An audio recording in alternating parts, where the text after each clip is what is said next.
felt this way before. Oh well, let's be the same. Though the seasons change and life gets in the way. Oh, this time you're in my mind. I'll dream of when I hold you every day. When it won't be a sin that fades away. We'll find a way back to when. Through all the times we were getting through and learned we're meant to be. Would we ever be close, you and me?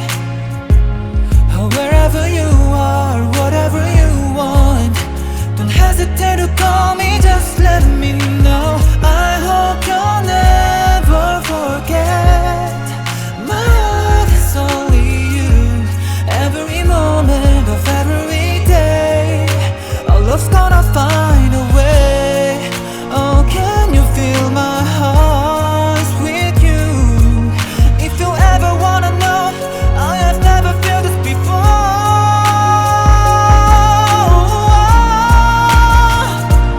Would we ever be close, you and me? 你怎么会在这里？看不出来吗？我从江南追到了长白山。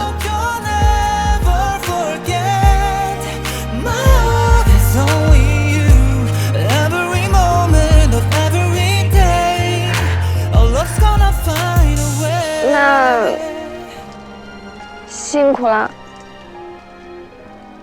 还好，有人主动报坐标，不用绞尽脑汁打听就能锁定。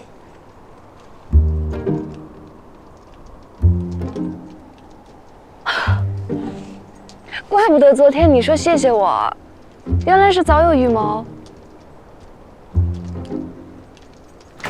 姐，这谁啊？你弟弟？对，姐，怎么会有人大半夜的跑到这里来找你？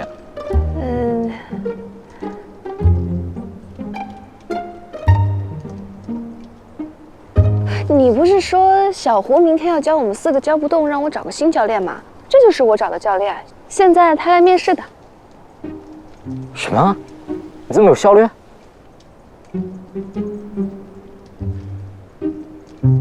对，我是滑雪教练，你们叫我林哥就行。林哥，怎么感觉被占了便宜？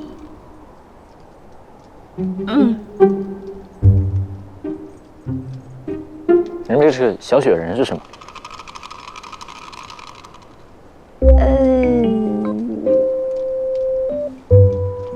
这个是我的特色项目，用来增加客户好感度的。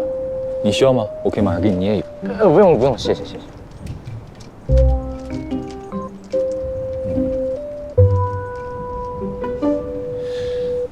那就这么说定了。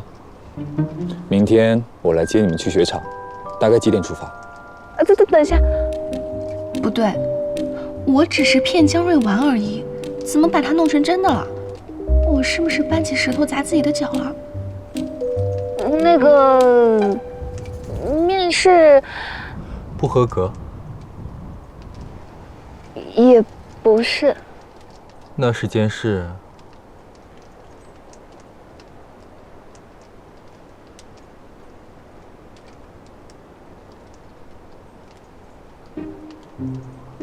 9点。好，那晚安，明天见。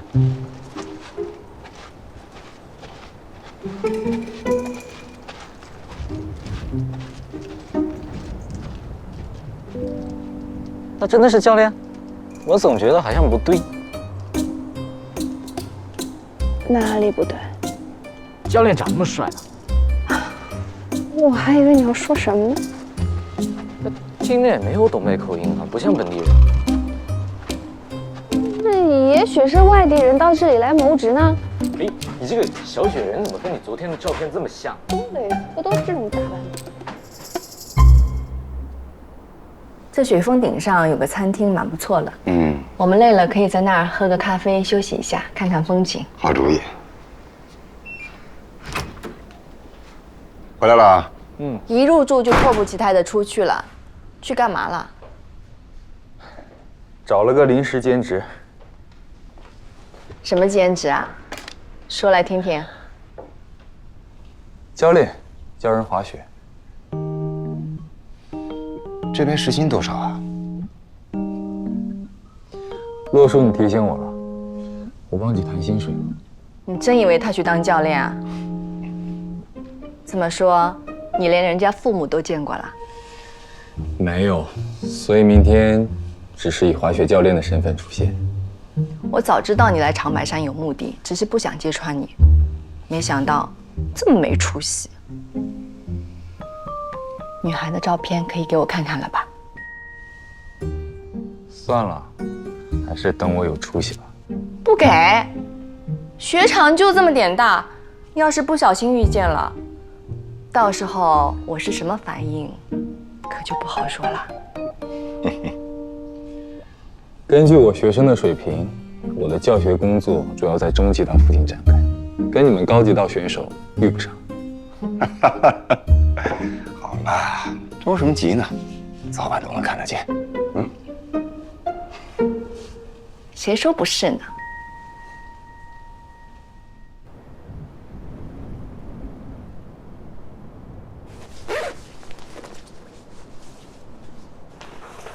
聂奇光，你快点！小胡和你请的教练都在楼下等我们了。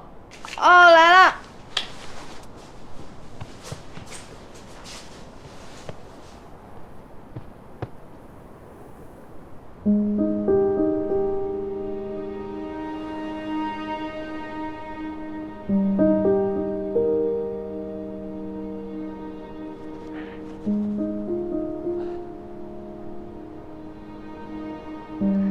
来了。哇，好美呀！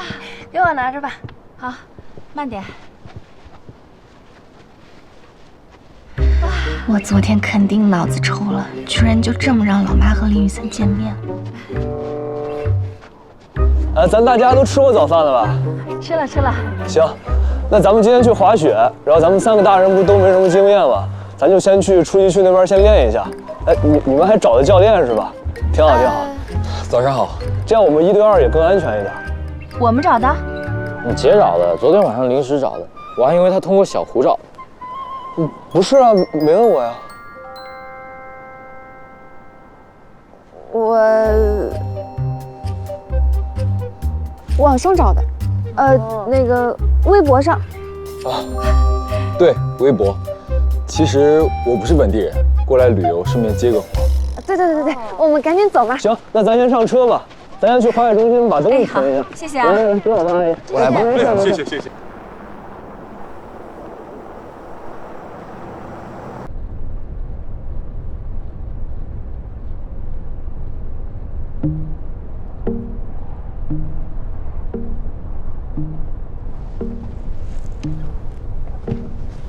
慢点去吗？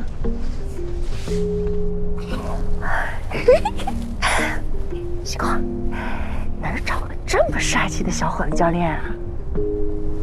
就微博上啊。我知道，他发照片了吗？不然你怎么选的？他这样的教练是不是时薪都要贵一点？一定要问这么细节吗？发了侧面。他微博发我看看。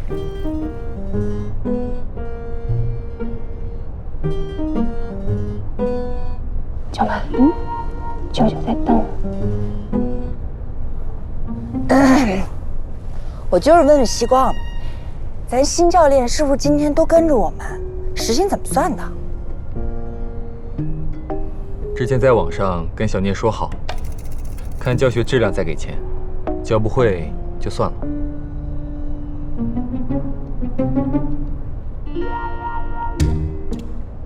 哇，姐，你也太奸商了！我妈妈他们学不会怎么办？这也不能怪教练嘛。我是这么说了，是有点过分哈，但是我……哎呀，这奸商头脑跟我没关系，我没教过。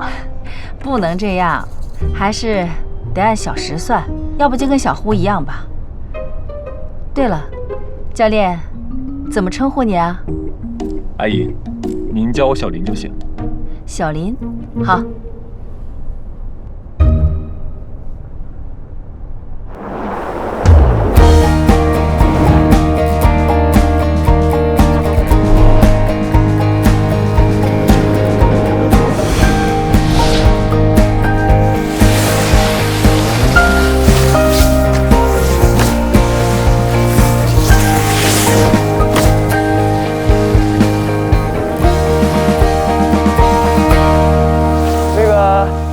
先把这个最基础的东西学一学吧。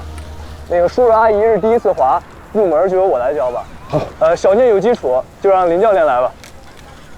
没问题。小林，你不教我们呢？也可以换换。不行。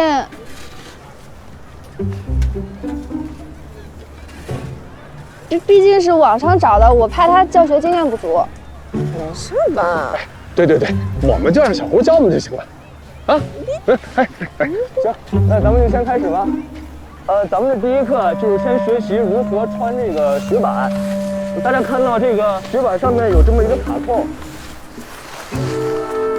怎么回事啊？什么叫换换也行？渴望进步的话，走一下长辈关系不是很正常？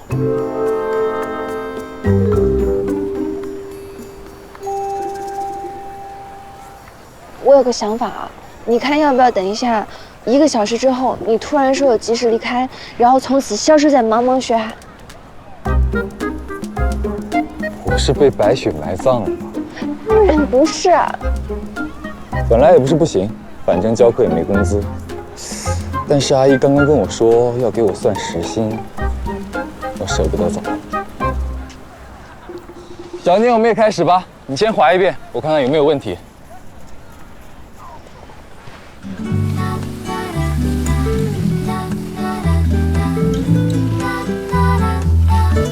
你靠近那一瞬间，风都变得有点甜。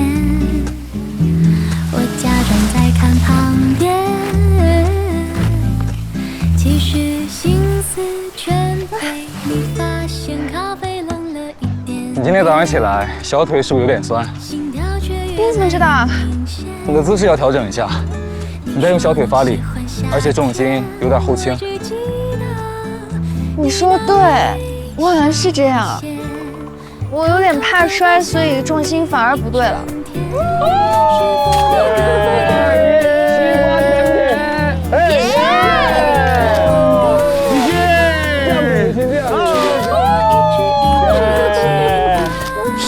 这姿势摆的跟征服喜马拉雅山似的。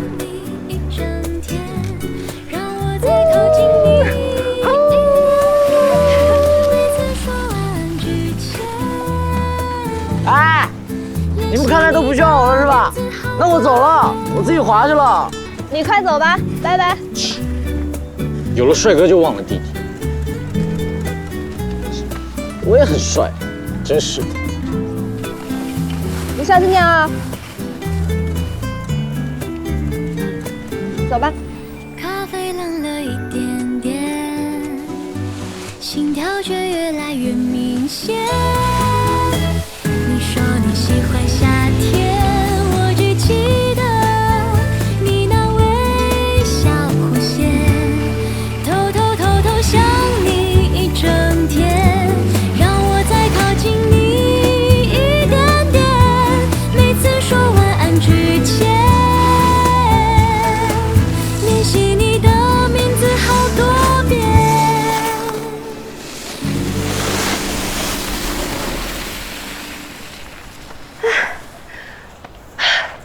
我感觉我找到感觉了，有点像御剑飞行。那我们上初级道试试。要不我还是再练2圈吧。我不想当鱼雷。虽然以前滑过初级道，但是我早就忘了。而且我记得每次下缆车的时候，我都要摔跤的。这边的初级道我没滑过，我先去试试坡度和雪况。你自己在这里先休息一会儿。好。注意安全。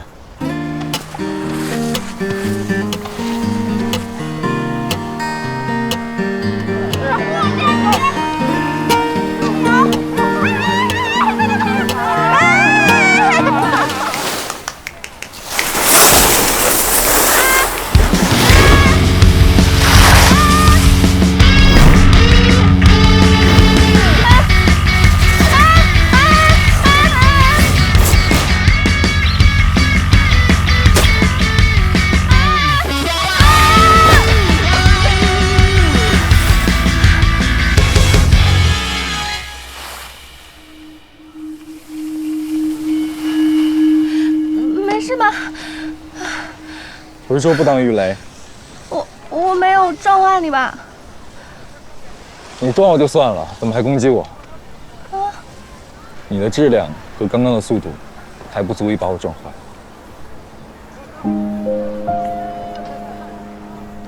奇怪的虚荣心。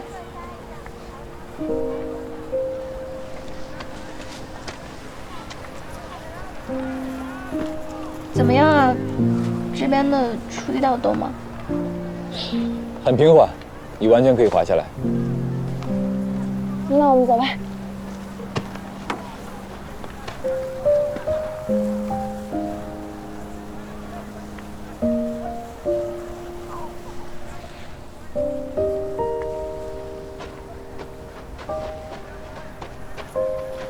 你看，人家有男朋友陪着，还是大帅哥。你这话说的，好像没有什么企图一样。不过，觉得不像啊。你看别的情侣，都手拉手，恨不得每分钟黏在一起。怎么不像了？不用都是啊。情侣难道一定要那么例外吗？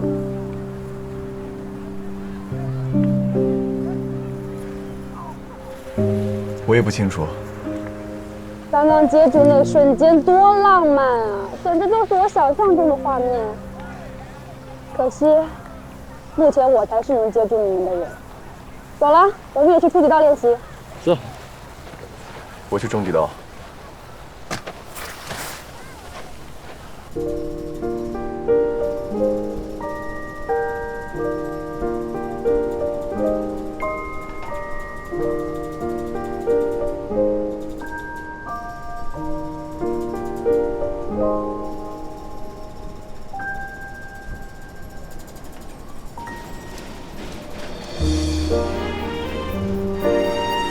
重心前倾，正常向前滑行，别怕，我会在旁边看着你。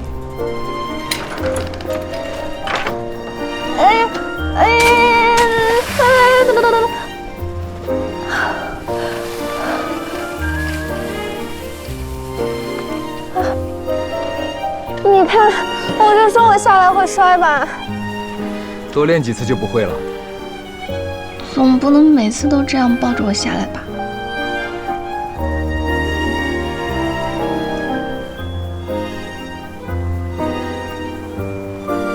别怕，和魔毯没什么区别，只是御剑飞行时间长了点。我会在你旁边看着你。出发。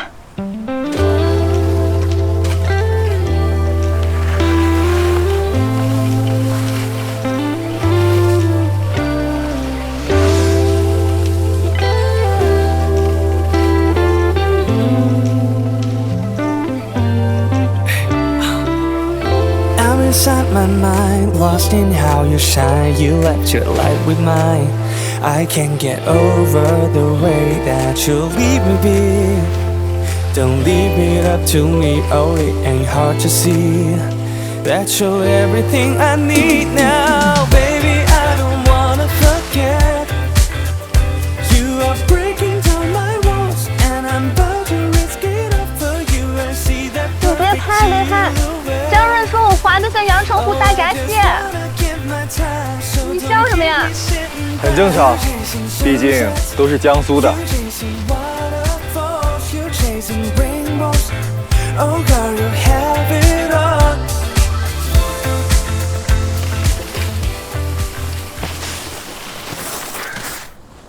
看到了吧？我们在中级道上滑了半天，你看到雨森了吗？没看到。哎呀，我们肯定被这臭小子给骗了。要不要再去别的地方找找？不找了，晚上找他算账。喂，姐。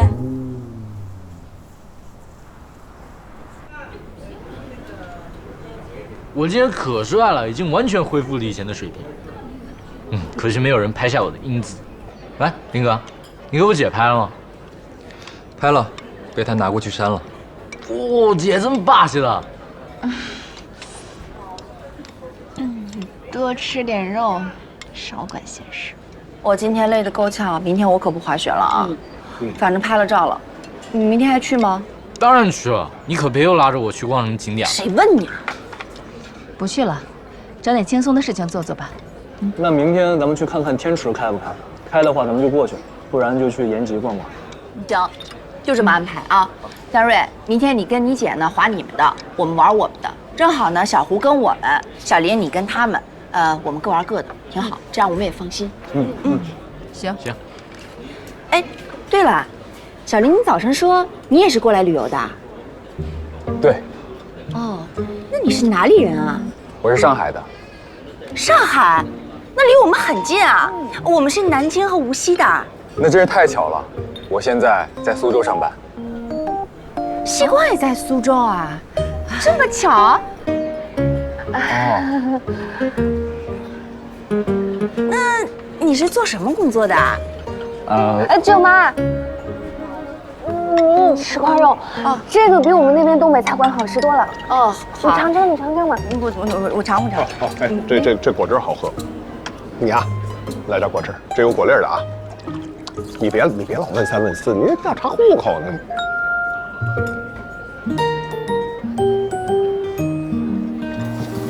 哇！铁锅炖大鹅可以吃了，请慢用。可以了哈。谢谢啊。好。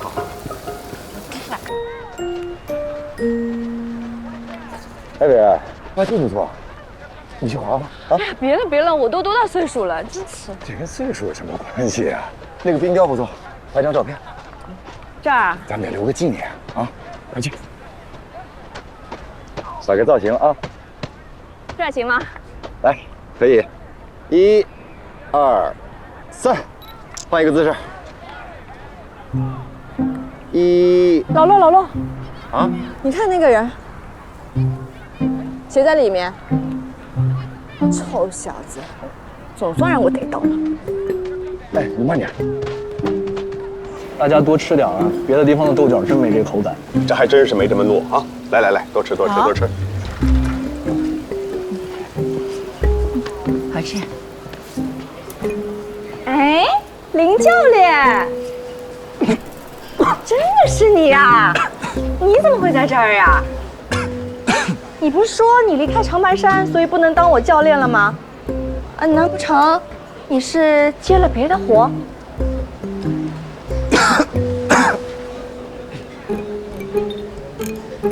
林雨森又不是真的教练，肯定不会接别的活。那这个阿姨难道是？林教练啊，你得跟我解释解释，是不是别人给的薪水比我高啊？妈，罗叔，这回我可帮不了你啊！你妈今天在中街道找了你半天。小莲，这是叔叔阿姨，这是我妈和洛叔，他在跟大家开玩笑。哦，没事。原来如此啊！妈，洛叔，这是我同事西光和他妈妈、舅舅一家，这是导游小胡，你好。啊，你们好。同事。姐，你骗我哈！你就把我这么活生生的卖了？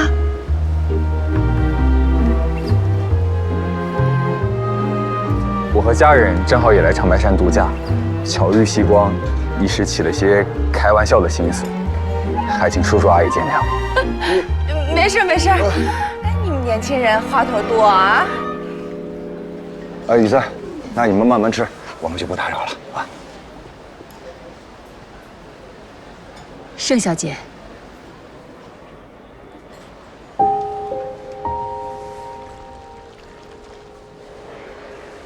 你是江云。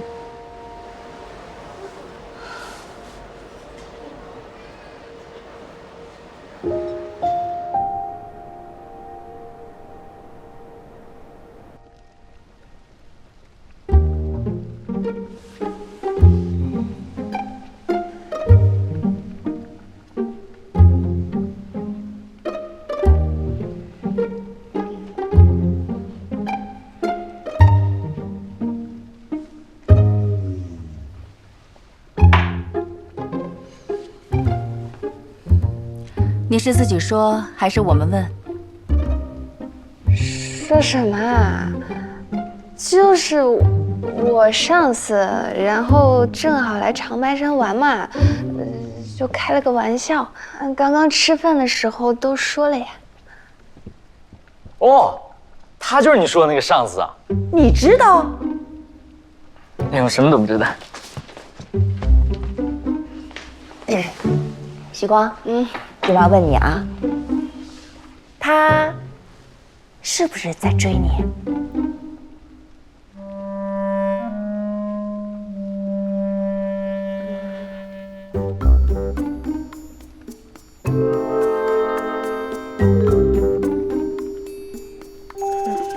好啊，我都……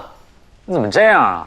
你之前还跟我们说谈恋爱要多留几个心眼，多接触一阵子呢，这我又变。我这不是看他条件难得吗？这小林啊，个人条件看着是不错，人也和气，就是这个家庭背景啊太复杂了。怎么复杂了？不就是盛先民的外孙吗？不是这么简单。西光，你对他家的事儿了解多少？我只知道他爸爸很早过世了，妈妈常年居住在国外，其他的我不清楚。你见过小林的爸爸吧？见过，很多年前在上海的一个商界酒会上，那会儿我跟西光爸爸还在创业，找了关系才混进去的，被人介绍着认识了盛小姐和林总，可惜后来交往不多，没过几年就听说林总出事了。这我怎么没听你们说过？小林的爸爸怎么出事的？这就得从头说起了。本来呢，这别人家的事儿也不好多说。不过西光若是以后真和人家谈了恋爱，这还是要知道一些。今天呢，你们也都见到盛小姐了，她的名字很特别，叫盛为爱。看名字啊，就知道她当年呢是集万千宠爱于一身的掌上明珠。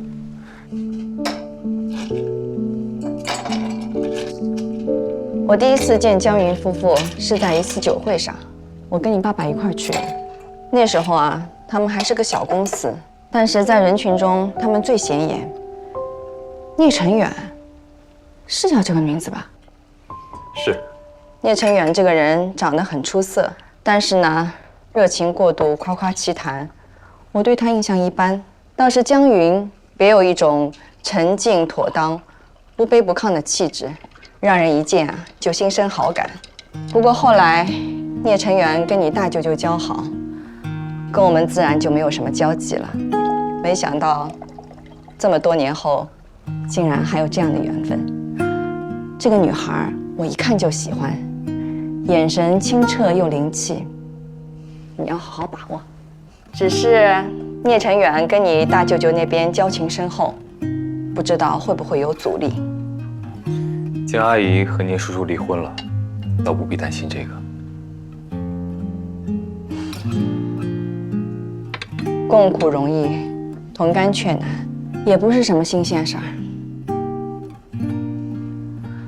有件事儿我要跟你说一下。今天我跟你洛叔去中极道滑雪，想跟你来个偶遇的，没想到没见到你，倒是遇到了你大舅妈那边的亲戚，恐怕用不了多久。你外公就会知道我回国了，到时可能会问起你，我提醒你一下。好。年前你怎么跟你外公说的呀？每年过年前，外公都不问的，过年后会问一声，是不是一切都好？我说都好，他就不再问了。年后又要办寿宴了吧？是的。今年好像要大办一场。你会不会觉得我狠心？这么多年都不去看自己的父亲？当然不会，我小时候就说过。谢谢你，儿子，从小就被迫这么懂事。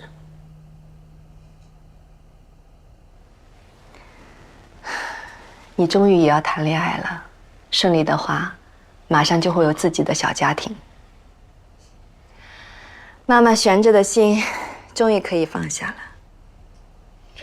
我不谈恋爱也身心健康，你不用悬着心。那可不一样，你感受不到吗？如果有一个喜欢的人、爱的人陪伴在身边，整个世界都是充满期待、焕然一新的。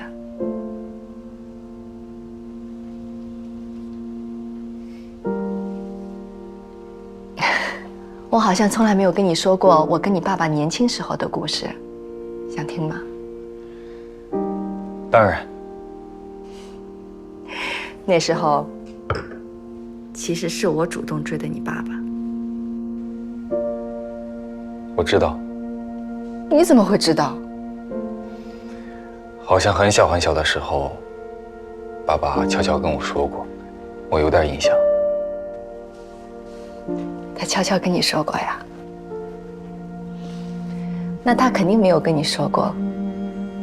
其实，一开始他是拒绝我的，还拒绝了很多次，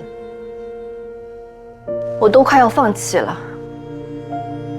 可有一天下大雨，我摔了一跤，那天的雨下得好大，我都看不到几米以外的人，他跟我隔着得有20-30米远，就这么冲了过来。我就彻底放不下了。我问他：“你明明喜欢我，为什么要拒绝我呢？”他给了我一个很老土的理由，觉得配不上我。我当然不能接受这样的理由了。那时候可有自信了，觉得只要相爱，一切都不是什么问题。后来的一切也的确很顺利。我们恋爱、结婚，生了你。你爸爸为了证明自己，废寝忘食，拼命的工作。可是因为太出色了，引起了一些人的忌惮。最后他们联手做局，让他出了纰漏。你外公明知他是无辜的，却依旧把他外放到了那么远的地方。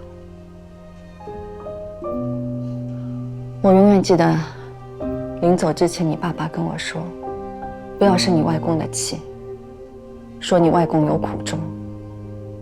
而你外公也跟我说，只是权宜之计，堵一下别人的嘴，1年之后就让他回来。可这一去就是3年，最后有什么权宜之计和苦衷抵得上你爸爸的命呢？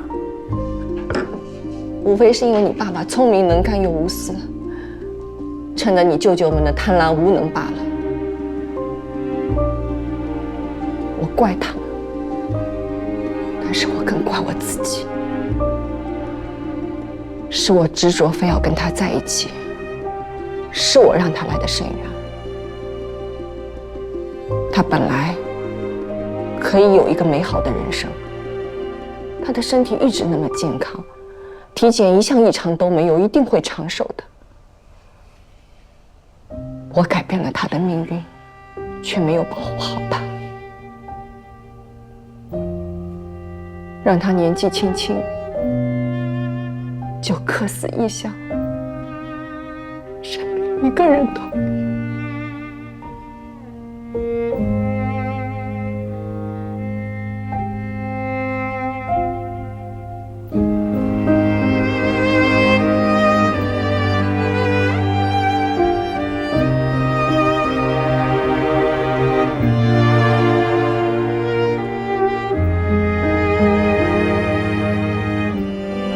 可他们都是我的亲人，我能做什么呢？我只有惩罚我自己。我没有办法当做一切都没有发生过，还当他们的好女儿、好姐姐，装作和和美美，享受天伦之乐。而你的爷爷奶奶却在花甲之年痛失至亲。白发人送黑发人，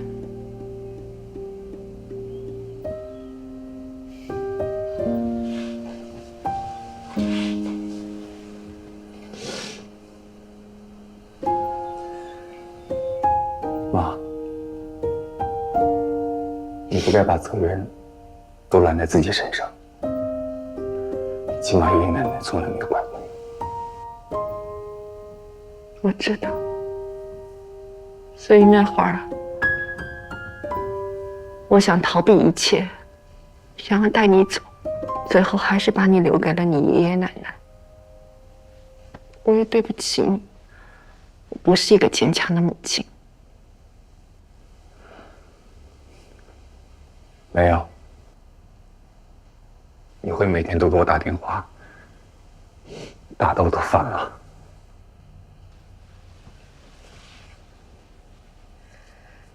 每年寒假、暑假来瑞士，是不是也嫌烦呀？不，那是我小时候好好学习的动力。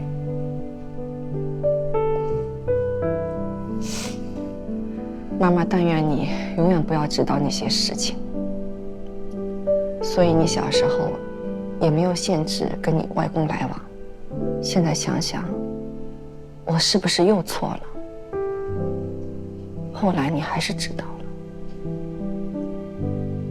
你的内心一定很煎熬。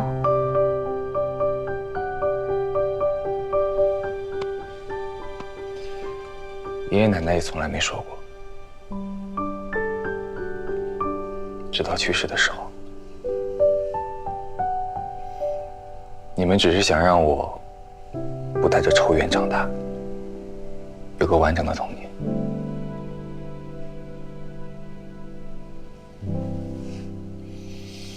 谢谢你，儿子。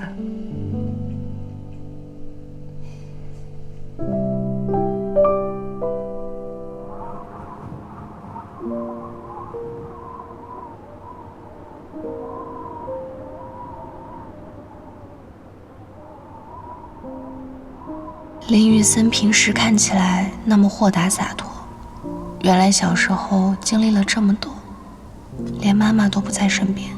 那几年呢，盛家势头很猛，然而这么一来，那几个儿子的风头却被小林爸爸盖住了。也不知道盛远内部发生了什么，林总呢就突然被派遣到国外去开拓市场，好几年都没回来。后来那个国家发生了政变，他意外受了伤，又没有及时得到治疗，就这么身故了。哎呀，人生无常啊！老头子也太讨厌了，又要用人家的才能，又要卸磨杀驴，对知县也玩弄这些手段。这结果肯定也不是他想要的。可是是他直接导致的呀。盛小姐大概也是这么想的。林总身故之后，他就直接出国了。听说连盛老爷子生病他都没回国。小林也跟着出国了？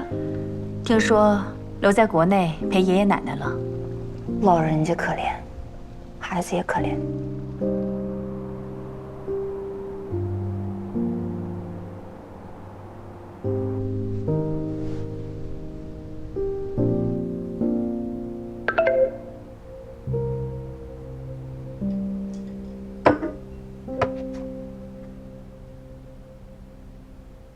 还没等到结账你就暴露身份，你没钱拿了。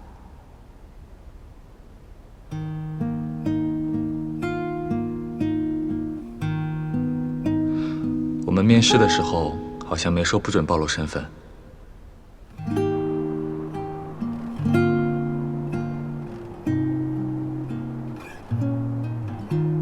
现在加上，你真的很过分，都不跟我沟通下就自爆。我怕我再不坦白从宽，你妈妈会扣我分。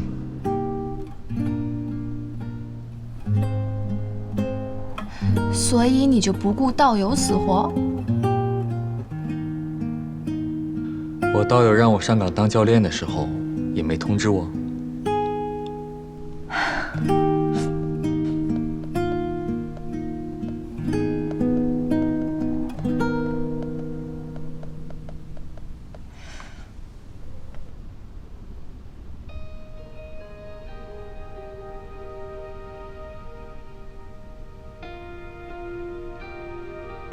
他说的好像也有道理。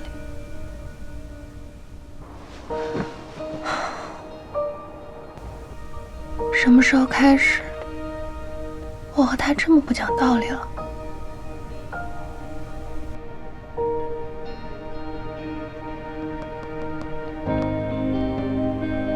好吧，我的错。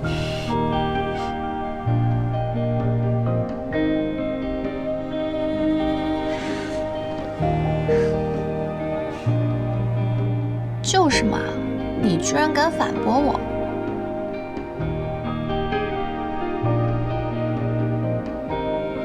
给你一个将功补过的机会。什么？陪我去喂鹿。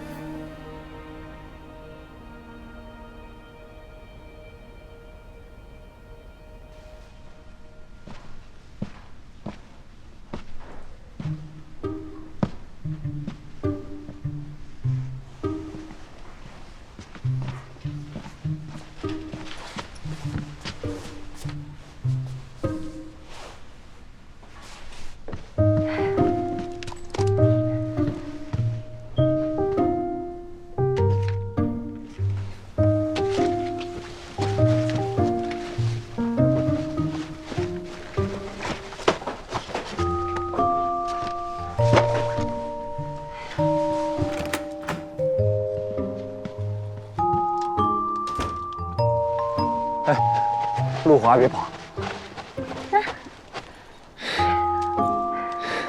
你连喂小鹿的食物都准备好了？啊，小红晚上送过来的。她说明天早上去餐厅吃早餐的时候可以拿着喂鹿。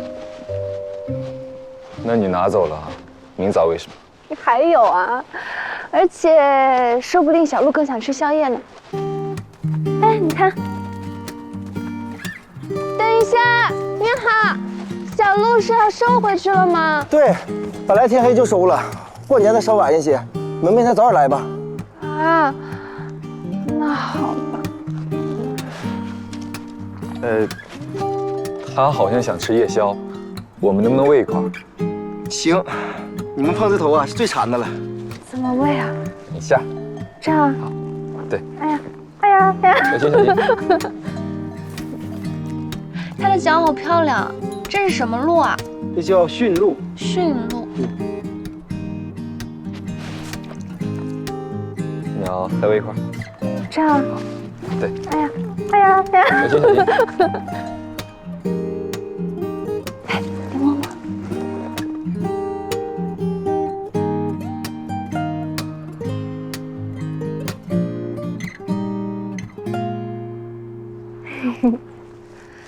我们不能再多喂你了，你老大不让。走了走了，你已经是最胖的了。我都没见过这样的鹿。你没去过动物园吗？好像很小的时候，我就在动物园见过。我当然去过动物园，但是我好像没去见过鹿。我每次都直奔大熊猫，可恶，大熊猫每次都给我看屁股。那现在鹿跑了，我们怎么办？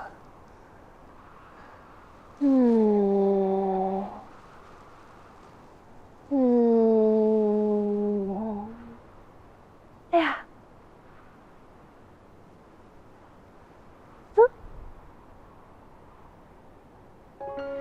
我们放烟花吧。但是有一个事情你要先去做，去问人借个打火机。好，等会儿。Never felt this way before. Oh well, let's stay the same.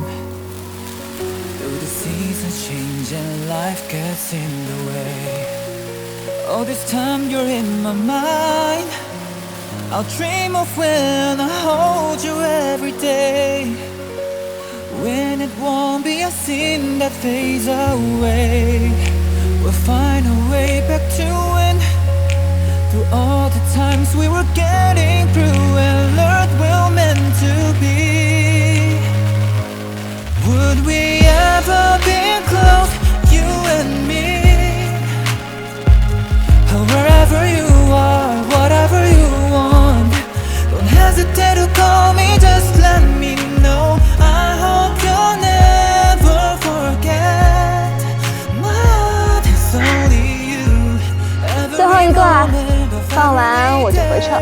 这些就是你今天的工资哦，以后可不要说我欠钱。这是天价烟花吗？怎么了？不可以呀？烟花虽然不贵，但是我可是顶着零下20度的温度和你一起放的，难道没有附加价值？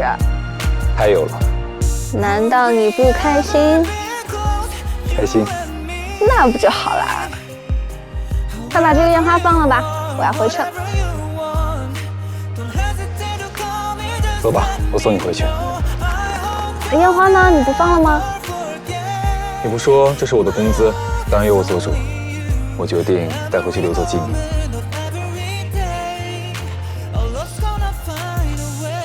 等等我。哎呀！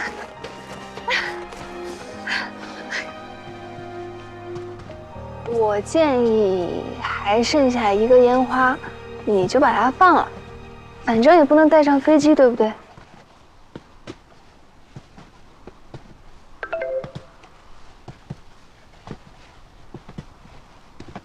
聂继光，你人呢？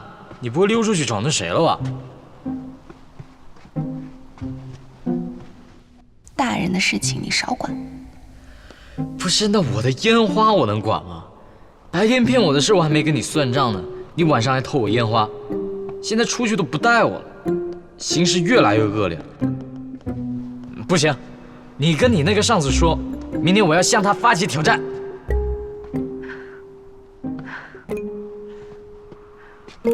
怎么了？你自己看。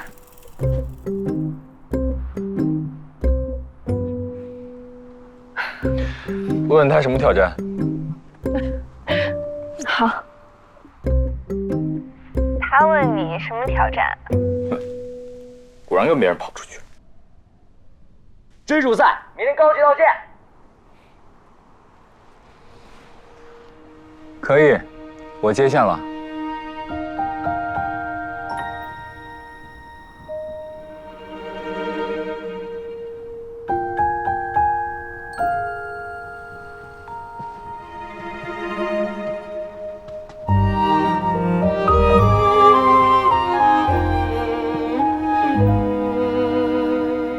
都随便给人家用。我没出息的姐姐啊！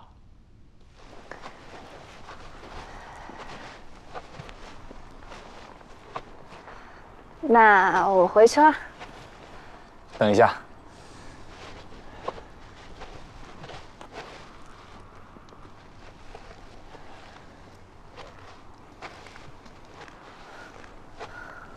早上等你的时候捏的。人多不好意思给你。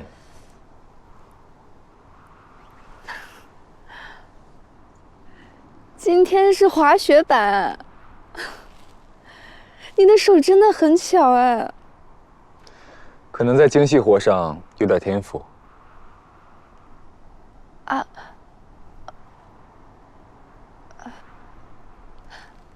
那明天是什么小雪人啊？明天？我还没构思好，回去想想。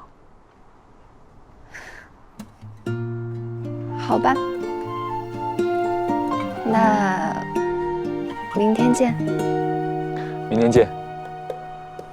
听心跳加速的声音，听在我耳边轻声。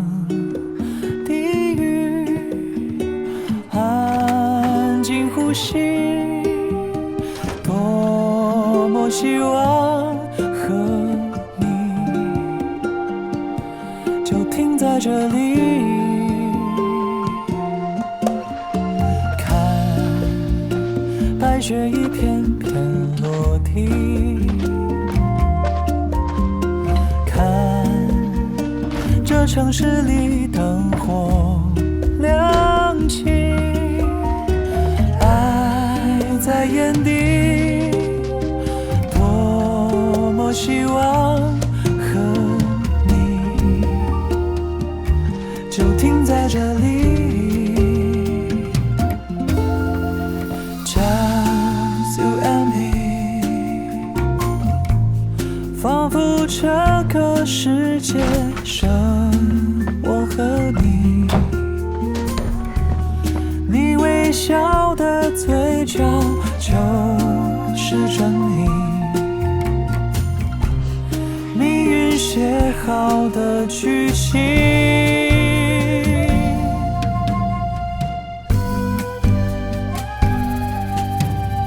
Just you and me, just you and me。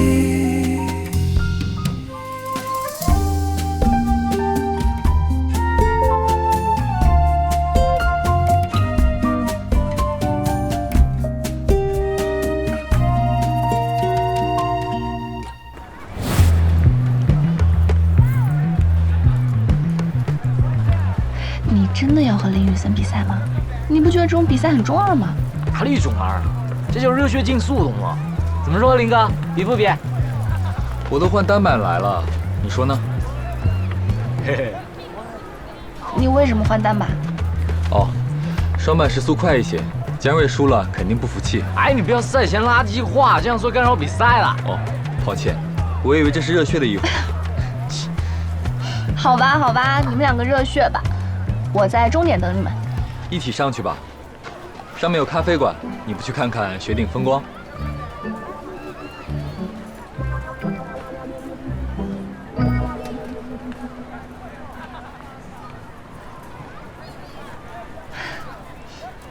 出发！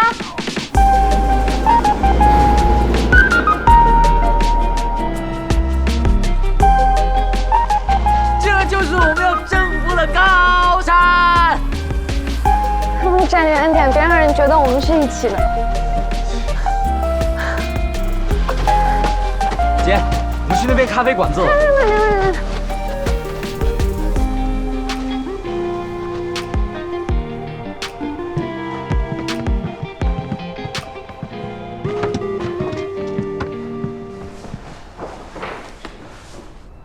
我们来看看要滑哪条道。你怎么比姜瑞还积极的样子？哇，你果然早有准备啊！还好我也精心研究了。我建议滑这条道，距离最长，可以滑个痛快。可以，我刚刚在缆车上观察了一下，这条道人比较少，相对比较安全。我下去拍2张照片，你们商量你们的比赛规则吧。拜。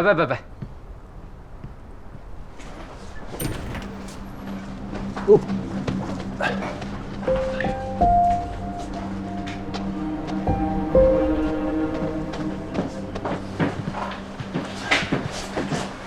要喝点什么？我就不喝咖啡了，来瓶电解质饮料，快速充个电。我也一样。好。先给我。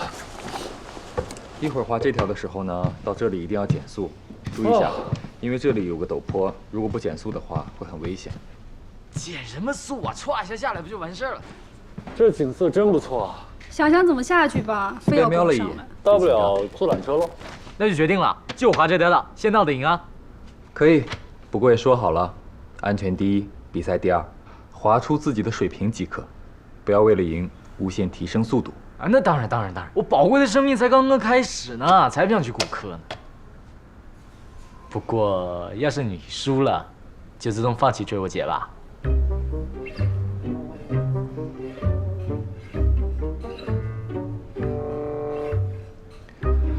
比赛归比赛，跟你姐姐没关系。输了，我也是要追的。不过你这么说，是不是不太好？如果被她听到……哎，我才不是这个意思啊！你别乱上升啊！你不会告状吧？那前天我和你姐一起骗你的事情，就算过去了。哎，行，我刚刚说过的话，你就当我没说过，不然的话，他可能会拿滑雪杆子打死我。这么暴力？当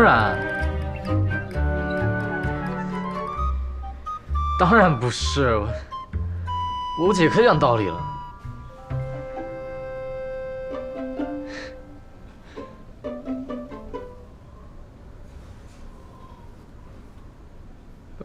哇，你这滑雪板子图案好特别啊，这从来没见过，好像要签名。对，我妈帮我定制的。你喜欢的话，我可以帮你订一个。哎，你不要试图收买我。在你成为我姐正牌男朋友之前，我不会收你任何礼物的。立场这么坚定啊？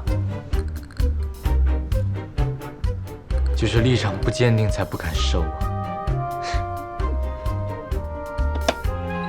走吧，出发。走。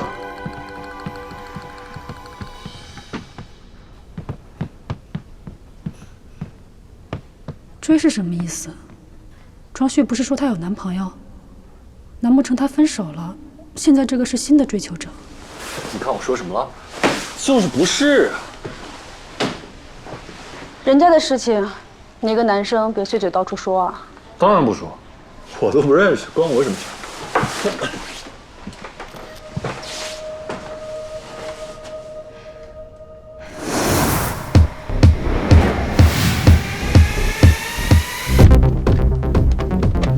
我喊3、2、1，出发！你们一起滑，注意安全啊！安全第一。长白山西光杯第1届追逐赛马上开始！咚咚咚咚咚咚咚，2位选手已就位。3、2、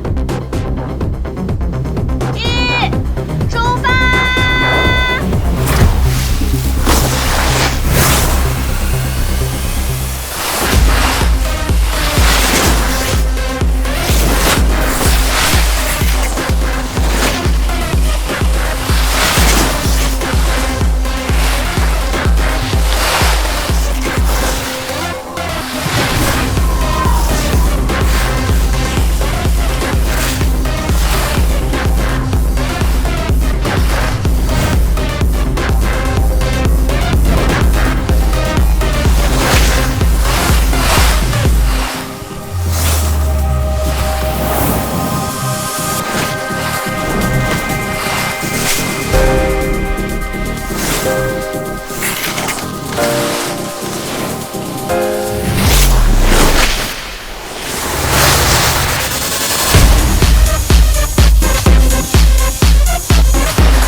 我要是这么强就好了。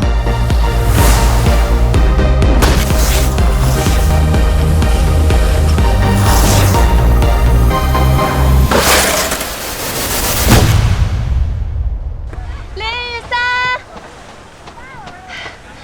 你们谁赢了？啊，就差一点点。险胜。好吧，其实还是有点差距的，但是毕竟我高中3年都没滑嘛，等我恢复一下再战。随时恭候。我刚给你们拍到了一点点视频，真的太帅了，你看。哦。我决定了，我也要上高级道。你先把初级道彻底征服了吧，然后征服中级道。别一口气想吃成胖子，结果到时候走下来妨碍大家滑雪。你好好说话。啊，姐，你打我，王菲也为你说好话。啊？怎么听起来你像说我坏话了？哎，没有，我就是说你充满张姐风格嘛。最好是没有。而且我又没说这次就上高级道，我肯定要慢慢来嘛。好了，我不跟你们说了，你们去你们高级道玩吧，我去拿板子去初级道练了。我和你一起去。不要，你自己滑自己的。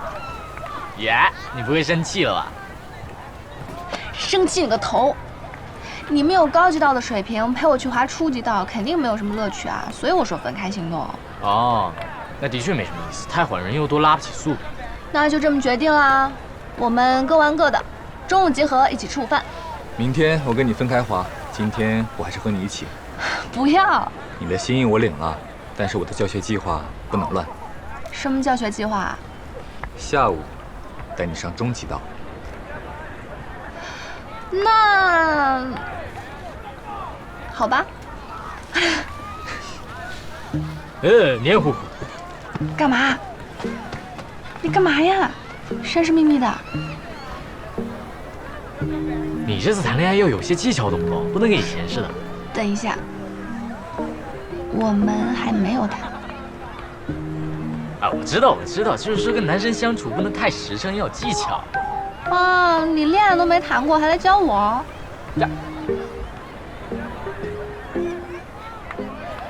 我这学的宿舍兄弟教的，反正我们刚刚等你缆车的时候已经帮你铺垫好，现在就是叮嘱你一下，别说漏嘴。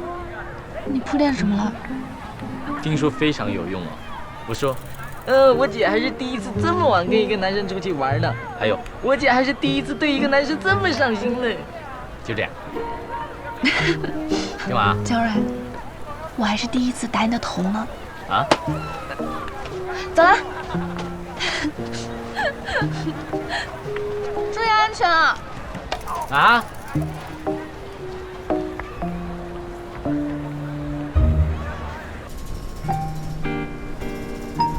不用太紧张，这边终极道不算陡。没紧张。今天早上的比赛，我是不是应该让一下江蕊？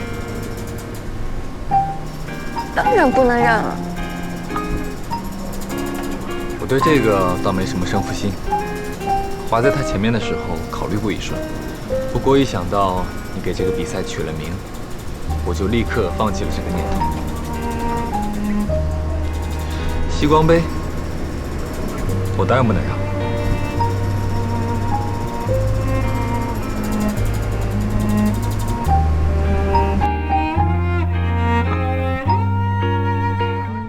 会把雪板的板刃从头到尾都非常牢固地贴进雪里，这样雪板在滑行的时候不会打滑。我们会把雪板的板刃从头到尾都非常牢固地贴进雪里。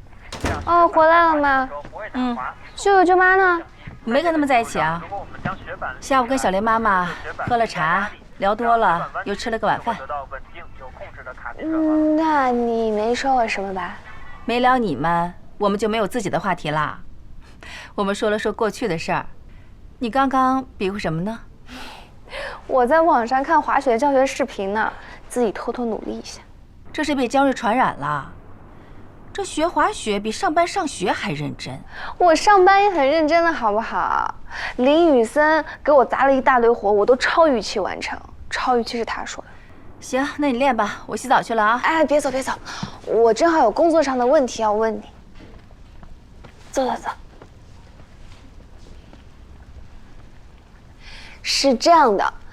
我们公司不是对厂区进行扩建嘛，然后有一块地一直没确定用途，我就提议说做一个光伏花园。我跟工程部、技术部聊过之后呢，打算把这个花园的主体建筑做成光伏建筑一体化，这样更节能美观，还有示范性作用。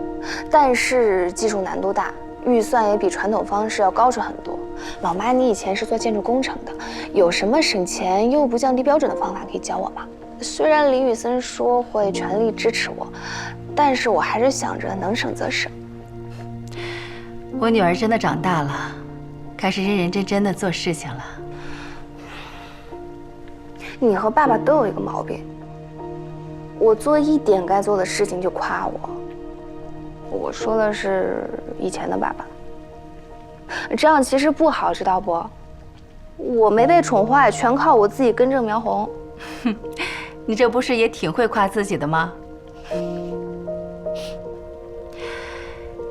这个光伏小花园看似简单，但是从上到下方方面面要调动的资源却一点都不少，很能培养你对项目的执行落地能力。是啊，我各个部门跑的人都收了。这倒没看出来。解决资金问题，无非就4个字。开源节流。开源，你可以考虑这个小花园是不是可以引入一些经营性的业务，比如饮料、轻食，再把这部分业务提前承包出去。如果你们的光伏建筑代表了先进理念，有示范性作用，你还可以从政策的角度出发，看看有没有口子可以申请政府的补贴。节流就需要你从每个环节入手了，设计、原料比价、人效控制，这些呢都是控制成本的方法。当然，这样你会比较辛苦了。财务方面，可以和对双元有信任度的施工公司谈一个合理的账期，这也是一种方式。我好像有点思路了。承包经营，我可以先问问现在公司的食堂承包商。至于比价嘛，这个我最在行啦。一进公司，林雨森就虐待我，让我做了一大堆比价的工作。施工方的话，可以考虑现在2期厂区的施工方。大家合作下来观感不错，账期应该好谈。之前的停工其实对施工方来说是比较突然的，新增的工程标的可以算作对之前的停工补偿。懂了，我再仔细琢磨一下，回去我就跑起来。对于企业来说，技术永远是第一生产力。你愿意挑战新技术，这是好事。经营企业最怕的就是在技术上有畏难情绪，不肯投入，不做技术革新的企业，迟早是要被淘汰的。我这次跟技术部开了好几次会，我觉得我们技术部门其实蛮厉害的，他们研发的 PERK 技术，林宇森十分看好，估计下半年或者明年就能量产了。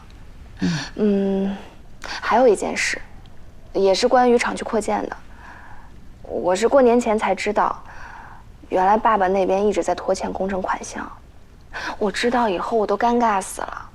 虽然公司里没有人知道我是谁。这件事我倒是不知道，估计他那边资金紧张吧。盛远那边没给他压力？这个我就不知道了。不过林宇森上任之后，通过融资拿到了一大笔钱，目前资金压力可能还好。其实最早在2001年的时候，我劝过你爸爸入股无锡本地一家光伏企业，当时政府也游说我们投资，可惜你爸爸并不看好，没有同意。我记得那次公司开会，我建议投光伏，他要投别的，弄到后来变成2个都不投了。那怎么会有双远啊？那是05年的时候，我再度提起，他本来还犹豫，可是后来盛家也感兴趣，跟他一说，他就十分爽快地同意了。可惜那会儿已经错过了光伏行业的第一波爆发。他怎么这样啊？你说他就不同意？也不用想太多，他有他的看法，不是全无道理。后来可能是看到03年那一波行情眼热了吧。哎妈，你说的01年的那家公司是万阳光伏吗？他们现在的经营状况好像不是很理想。前些年万阳为了上市回购股份，所以第一波投资人带着10倍以上的高额回报离场了。我们那个时候若投了，还是可以获利的。现在的万阳的确危机四伏，商场如战场，一招不慎就满盘皆输。行业起起伏伏，危机总是忽然而至。如果你以后要做一个经营者，有一句矛盾的话你一定要记得：商业固然逐利，但是又要有一颗名利之外的平常心。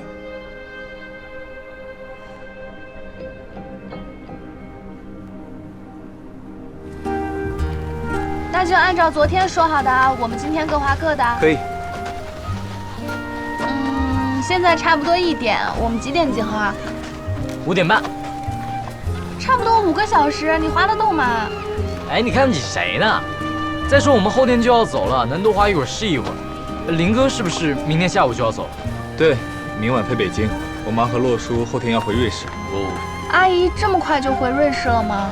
他们回去有工作。哦，那就5点半。哎，我们中间休息要不要一起？当然不要了，我们想上厕所的时间肯定不一致。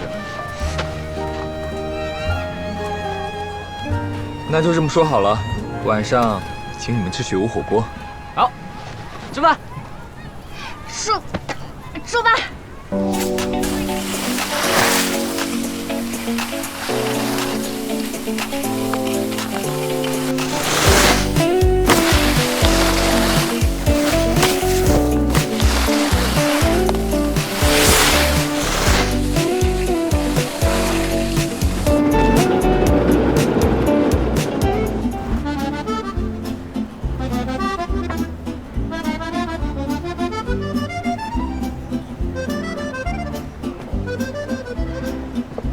好，就这些吧。170，您的手机还要充会儿吗？应该差不多了吧。谢谢。开机了。谢谢。江瑞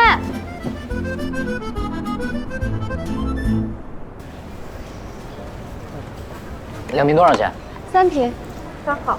哟，体贴哦。不能厚此薄彼。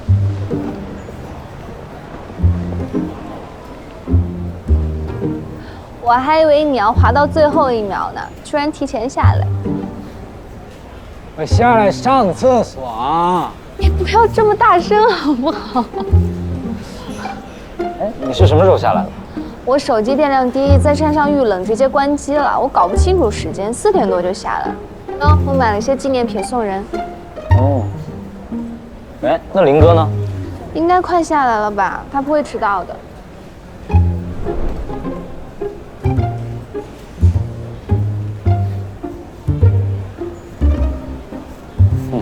所以说，男人靠不住吧？你不是啊？我还是男孩儿，不一样。应该有什么事耽搁了吧？我发个信息问问。你还没下山吗？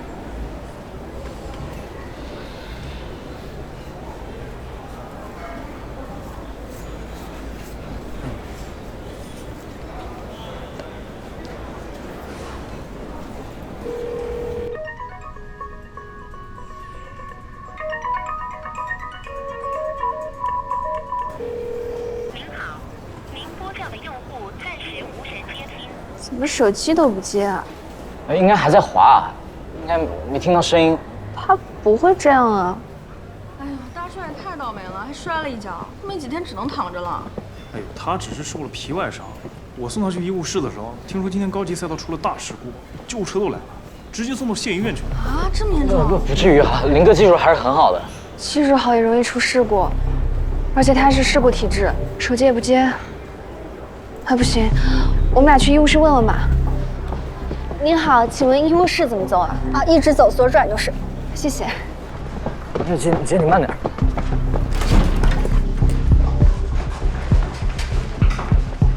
你们有什么事吗？哦，你好，我们想问一下，今天有没有一个姓林的伤患送过来啊？没印象。我去说你想多了。我听说有个人送到县医院了，他也不姓林，对吗？这个我倒不知道，当时我在忙，只看了一眼。那个病人怀疑是脑出血，没在我们这儿治疗。对，在山上就叫了120，直接救护车送到县医院了。那他留资料了吗？太紧急了，我们的工作人员都跟着去医院了，所以没留资料。你是他亲属吗？我联系不上我朋友了，所以来问问。受伤的人长什么样子呀？长得挺高的，穿着黑色的滑雪服。我就瞟了一眼，就去忙别的病人了。啊，他们的血板还在这儿。请问他送到哪个医院去了？天池县人民医院。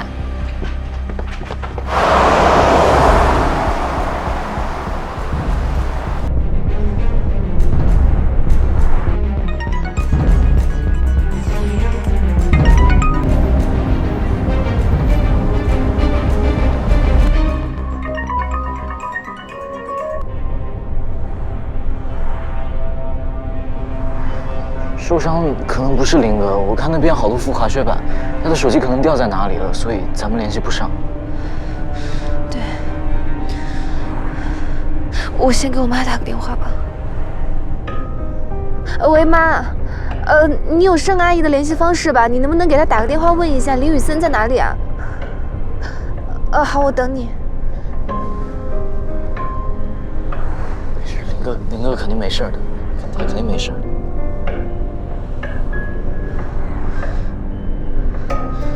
妈，我打了，没人接。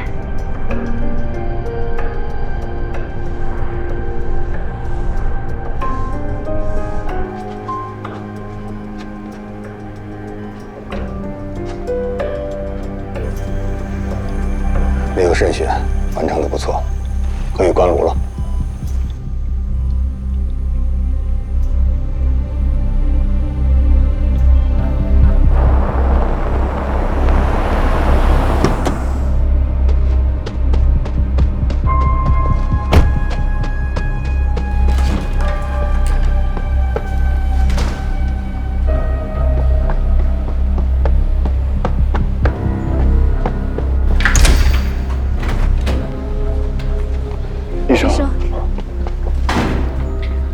手术非常成功，脑部血肿基本消除，出血点已经止血。太好了，谢谢医生啊！谢谢医生，谢谢。现在病人呢意识还没有恢复，一会儿呢将转到 ICU 进行监控。24小时内意识恢复了，就彻底脱离危险了。好的，谢谢。太好了，谢谢医生，谢谢医生，辛苦了，辛苦了，辛苦了。不客气，不客气啊，没背上人命。接下来需要做什么？接下来啊，我得要说一下。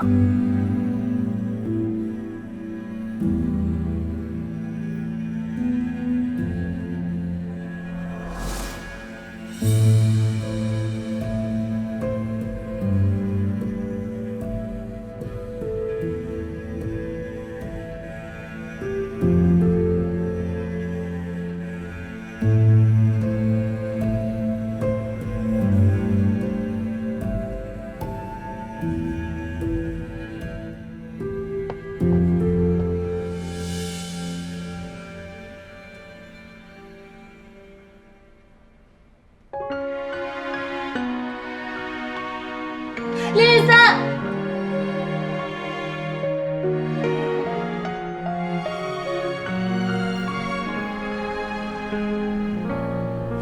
Never felt this way before.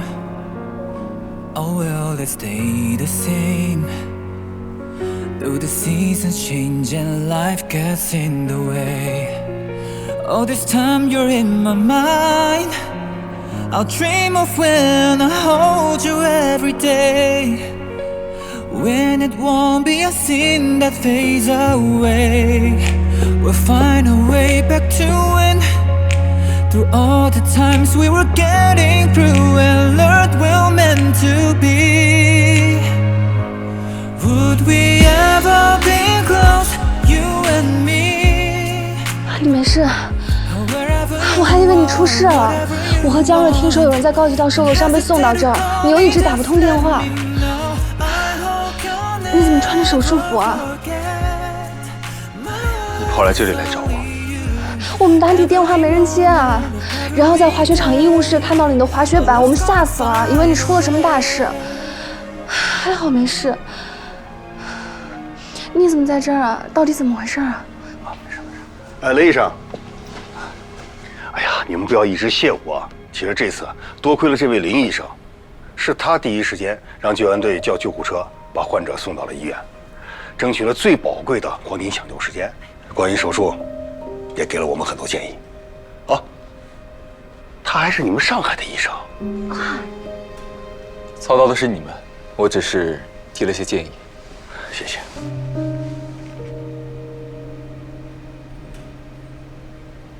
你怎么也在这儿？受伤的是我同事。是你们？哦，这不是庄的家教学生和姐姐吗？这位林医生是你们的朋友，这世界真小哈。谢谢你救了我们同事，回头等凯文好了，一定登门道谢。不用了，他恢复健康就好。所以，你只是把患者送到这儿，自己没事。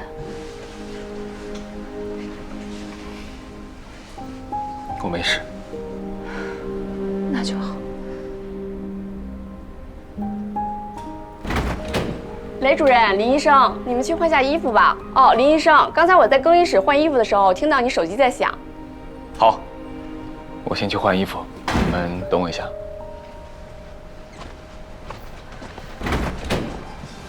谢谢医生。谢谢医生。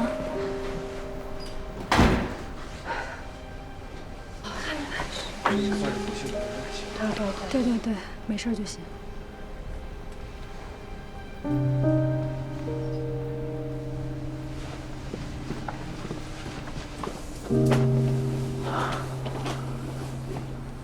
姐，我就说你想多了吧。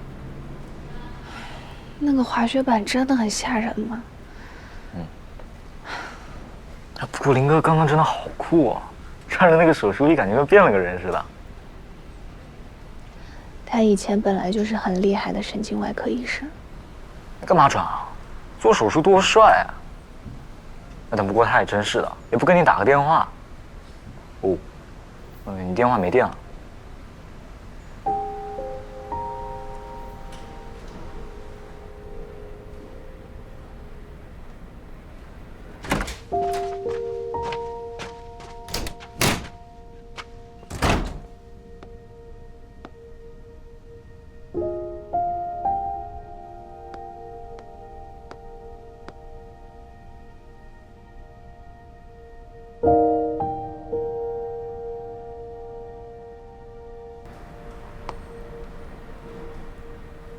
江瑞，嗯，我们刚打车过来，用了多久？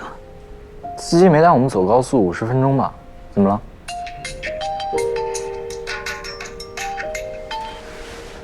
妈，西光，小林妈妈回电话了，她说小林遇见有人受伤了，她判断是脑出血，怕人家出事，跟着去医院了。哦，我知道了。妈，你知道盛阿姨是什么时候知道的吗？这个我倒没问，不过她说下午一直在泡温泉按摩，所以没听到我的电话。那应该泡温泉之前就知道了吧？怎么了？没什么。我跟江瑞稍微晚一点回去。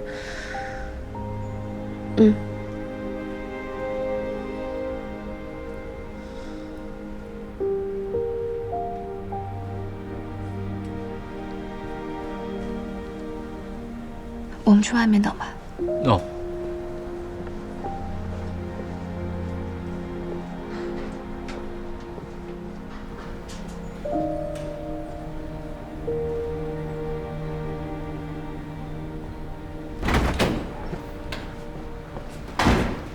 他们好像出去等你了。哦，谢谢。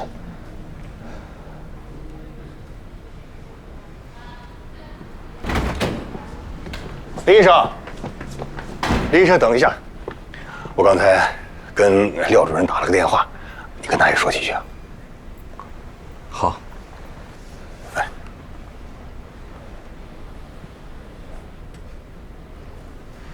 廖主任，没想到会这样听到你的消息。雨森，我之前的提议一直有效，相信那也是你老师所希望的。你真的不再考虑下？你看，还有很多地方需要你。你不能再做手术了，就要离开医院吗？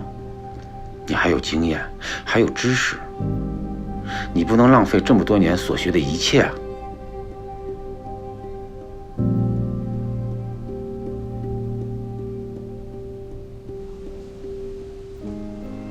我做不了手术了，那我谁都可以替代。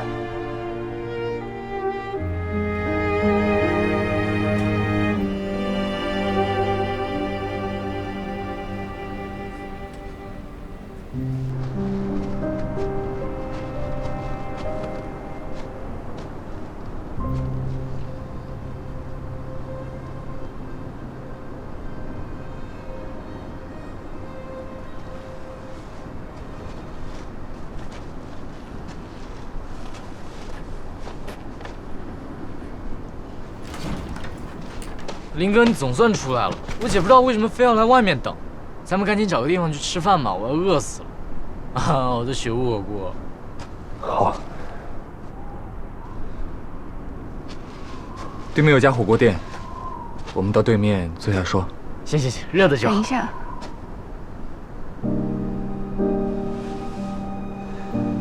我有话问你。我和江瑞打车过来，大概50分钟，救护车可能会快一点，就算30分钟好了。那这中间，你就算要救助病人，也是有时间给我发个微信，留个言的，对不对？那这么长的时间，你为什么不给我发个微信呢？我就算手机关机了，我开了机还是能看到的呀。对不起，我就像一个傻子一样到处找你。我没想到你会来找我。你为什么没有想到？对不起有什么用啊？关键时候你根本就想不起来我，你还说你喜欢我，我觉得你根本就不喜欢我。你明知道我会担心你，你都不给我发微信。不对，你都不觉得我会担心你。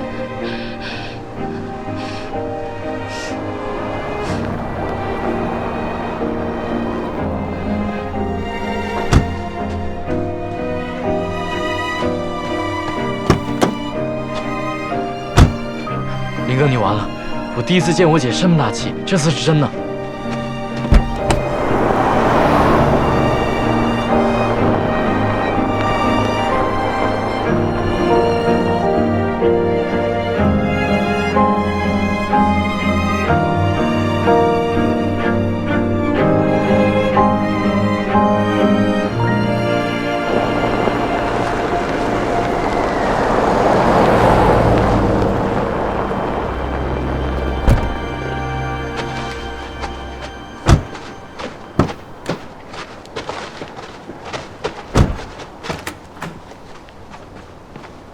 妈，回来啦？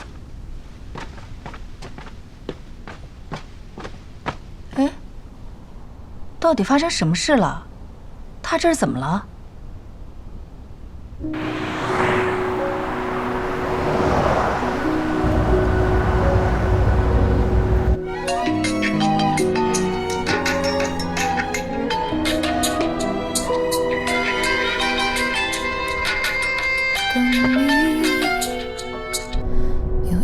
回忆，我是隐形地，才无法触碰你。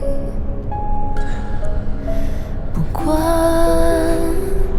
将距离缩小到多近，相交千万次，然后分离。我和你是相互错过的。最后一个啦，放完我就回去了。这些就是你今天的工资哦，以后可不要说我欠钱。这是天价烟花吗？怎么了？不可以呀！烟花虽然不贵，但是我可是顶着零下20度的温度和你一起放的，难道没有附加价值？太有了。难道你不开心？开心。那不就好啦？